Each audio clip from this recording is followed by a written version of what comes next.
He thought the royal guard was just a statue in a hat, silent, motionless, harmless. But the moment he crossed the line and laid a hand on him, the Queen's soldier broke protocol, and what happened next turned the stoic guard into a global hero. It was a crisp, cloud-scattered afternoon in London, the kind of day that drew tourists to Buckingham Palace in waves. The wrought iron gates gleamed in the sunlight. The royal guards, in their scarlet tunics and towering bearskin hats, stood as monuments of discipline. Not a twitch, not a glance. For most visitors, their stillness was mesmerizing, sacred even. And then, through the crowd, came a very different kind of presence. Derek D. Rex Harlow, a loud, swaggering 27-year-old American YouTuber with a GoPro strapped to his chest, a wireless mic clipped to his collar, and ego radiating from every pore. He wore designer joggers patterned with the American flag, a bomber jacket covered in sponsor logos, and a pair of mirror-shine aviators that screamed, "Look at me." Trailing behind him were his two crew members, one with a shoulder-mounted camera, the other managing audio. D-Rex held up his phone, already live on multiple platforms. Yo, what's up, Drex Nation? We're out here at Buckingham freaking Palace, baby! He shouted into the phone, spinning slowly for dramatic effect. Time to meet the British statues in funny hats. Let's see if they're real or just wax figures in cosplay. The comments section exploded with laughing emojis and flame icons. His fanbase knew what was coming. They'd seen him get kicked out of a museum in Rome, scolded by police in Tokyo, even chased by monks in Nepal. D-Rex thrived on escalation. His subscribers didn't want respect. They wanted chaos. And today, they were about to get it. He made a beeline through the tourists, ignoring the murmurs around him. Some parents pulled their kids closer. Others exchanged glances that said, "Another disrespectful tourist." But D-Rex didn't care. This wasn't just a prank to him. It was a challenge, a test of how far he could push before the system snapped, before the mask cracked. He stopped a few feet from a guard, a tall, motionless man stationed near the southwest corner of the courtyard. The guard didn't flinch. His bayonet-tipped rifle rested perfectly upright. His chin was level.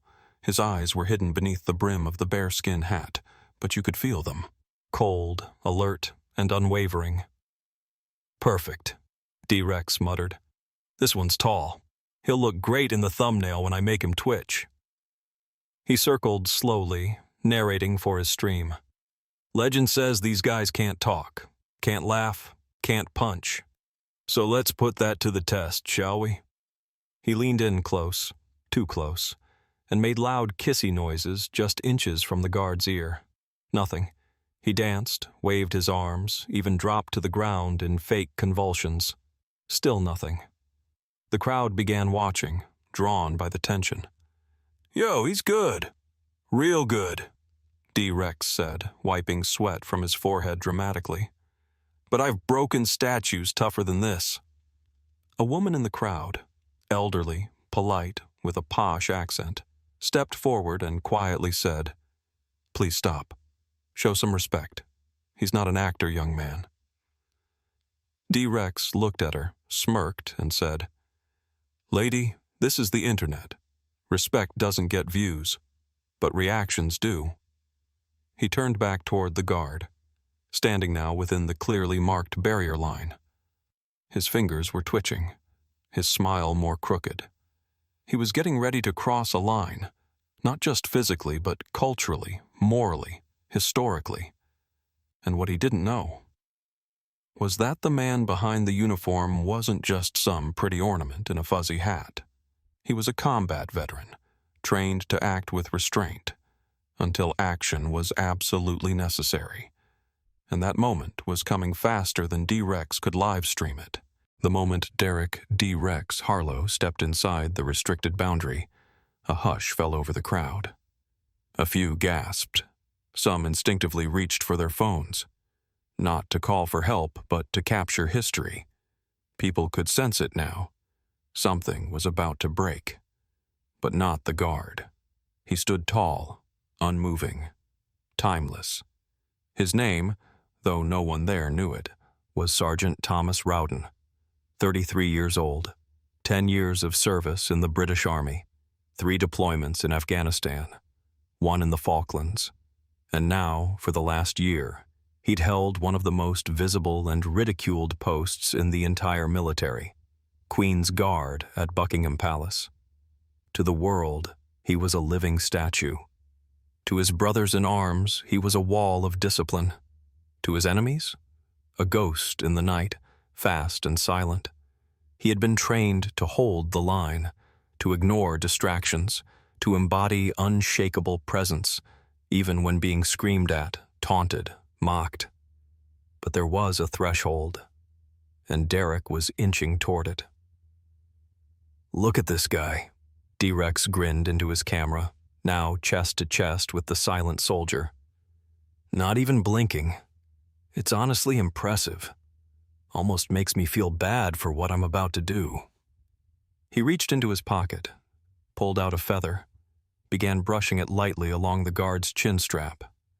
No reaction. He moved behind him, clapped his hands inches from the guard's ears. Nothing.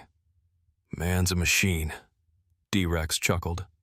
"We might be dealing with a clone or a wax dummy." Then he leaned in and whispered, loud enough for the mic to catch. "You know it's all just for show, right? The Queen doesn't care if you stand here all day like a traffic cone." Still, no motion, not even a breath. But inside that uniform, Rowden felt the surge, not of anger, but of alertness. His grip on the rifle tightened by a fraction, his ears tuned to every breath the man took. He calculated the angle, the distance, the posture, not to attack, not yet, but to prepare. Then Derek made the first real mistake. He bumped the front of the bearskin hat, a light flick with his fingers, just a tap, a mocking touch. And still the guard held. The tension in the air was palpable now, the kind of stillness before a storm. Tourists were frozen. A child whispered, "Mummy, is he going to move?" The mother just pulled her son closer and said, "Let's not get too close, darling." Then came the second mistake. Bolder. Louder. He slapped the guard's shoulder. Not a hard hit. More like a dismissive pat. But it echoed through the crowd like a gunshot. That was the line. Before the crowd could even process what had happened, Sergeant Rowden stepped forward with military precision, boots slamming into the pavement. His voice, deep, commanding, unmistakably trained, rang out. "Stand back from the Queen's Guard!" The words split the air, cameras jolted, people gasped. D-Rex's grin faltered. He hadn't expected this. "Oh, he speaks!" He laughed nervously, stumbling backward. "It's all good, bro. We're just playing." But Rowden wasn't playing. He had spoken. He had warned. And if provoked again, he was authorized to act. Inside that crimson coat was a man who had once cleared buildings under fire, who had carried wounded men through deserts and jungles, who had buried friends and saluted the flag with trembling hands. And today, he wore that uniform not as a symbol of silence, but of controlled power. For a brief moment, everything froze. The crowd, the cameras, even D-Rex. The sudden movement, the thunderclap voice, had broken the illusion that the Royal Guard was merely a tourist attraction. This wasn't just a uniform. This was a soldier. But D-Rex, cornered in front of thousands watching live, couldn't back down. Not on stream. Not in front of 5 million subscribers. Not when the likes and donations were pouring in. He smirked, hiding the flicker of panic behind his sunglasses. Okay, tough guy. You got your line. You yelled your yell. Now go back to sleep." The guard didn't respond. He had already returned to position, shoulders squared, feet planted, rifle firm against his chest. To the untrained eye, it looked like he had reset, like nothing had happened. But he hadn't reset. He had simply given the man one last chance. D-Rex stepped closer again, arms open mockingly. "Oh no," he teased, voice dripping with sarcasm. "What are you gonna do? Tell the Queen on me?" He threw a wink to the camera. Then, with theatrical flair, he leaned in and shoved the guard's shoulder. A real shove this time. Not playful, not subtle. A full-bodied, ego-driven push meant to humiliate. And that's when it happened. Sergeant Rowden moved, fast, with purpose. In a single, fluid motion, he stepped forward with military force, pivoted his body, and locked D-Rex's arm in a controlled joint hold.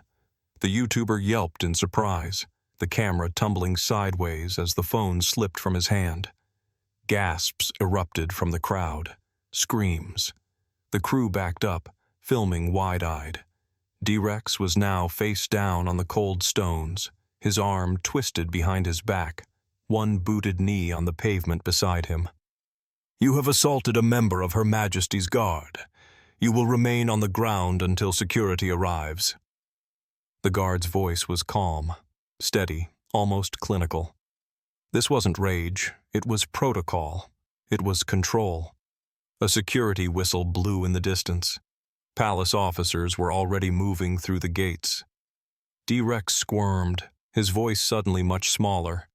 "Yo, chill, bro. It's a prank, man. A prank." But the Royal Guard wasn't listening, because pranks don't justify assault, and the uniform he wore was not for entertainment. It was for protection. And right now he was protecting the dignity of a nation. The sound of polished boots echoed across the courtyard as palace security surged in. Within seconds, 2 officers in dark uniforms were beside the downed influencer, snapping restraints onto his wrists and lifting him with efficient force. D-Rex's shades were gone, cracked on the ground, his designer jacket scuffed, his live stream now a chaotic blur of stone pavement and off-screen shouting.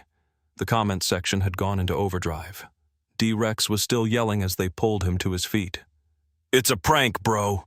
It's a prank. You can't arrest me for content. I didn't even hit him that hard." But no one was listening. Not the crowd, who now erupted in cheers. Not the tourists who clapped and whistled, their cameras rolling. And certainly not Sergeant Thomas Rowden, who had returned to his original post. Rifle back in place, body motionless, face unreadable. But behind that stoic mask was a mind still racing. Not with regret, not with doubt, but with an iron-willed focus forged in battlefields far from home. He had followed protocol. He had shown restraint. And when the moment came, he had done exactly what he was trained to do. No more, no less. The officers gave Rowden a respectful nod as they walked past with the handcuffed influencer. "Nicely handled, Sergeant." He said nothing in return, because speaking now would only distract from the uniform. Meanwhile, online. In under 2 hours, the clip of the incident was posted on 5 different platforms. By nightfall, it had 30 million views across TikTok, YouTube, and Twitter. #RoyalGuard became a top trending hashtag. So did #dumbprank, gone wrong, and #BritishChad. Influencers and veterans alike weighed in. That Royal Guard just became my hero.